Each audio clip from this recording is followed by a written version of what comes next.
Ang mga VA ha, hindi kami i-hire para bayaran lang magpindot-pindot, mag-coffee-coffee, mag-story-story, mag-travel while working. Tigil-tigilan nyo yung mga inggit nyo sa katawan. Alangan namang i-post namin yung mga paghihirap namin. Alam mag-post kami, nag-iyak kami dito, wala pagalitan ng client.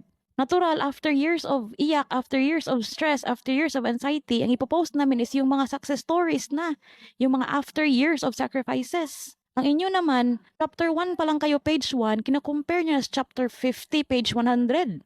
Ang layo nyo pa. Eh, possible naman talaga siya. Yung nakita nyo sa social media na mga 6 digits, 1 million per month. Possible yun. Ang problema, wala pang nag-post na nakuha nila yun in 3 months. Ang problema, wala pang nag-post na nagkabahay sila as VA in 2 weeks. Ang gusto nyo kasi is pak, ora-orada. I know where you're coming from. Nakakapagod na mabuhay, no? Nakakapagod na maging mahirap.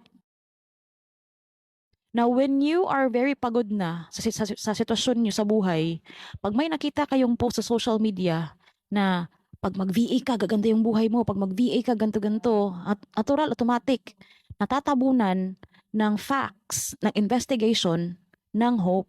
Now, these people who sells you fake courses, they are not really selling you fake courses. No. You know what they're selling? They're selling you hope. They're targeting your emotions. When they target your emotions, clouded na yung decision making. Hindi na kayo mapag-imbestiga, hindi na kayo mag-iisip kung totoo ba kasi andun na yung hope.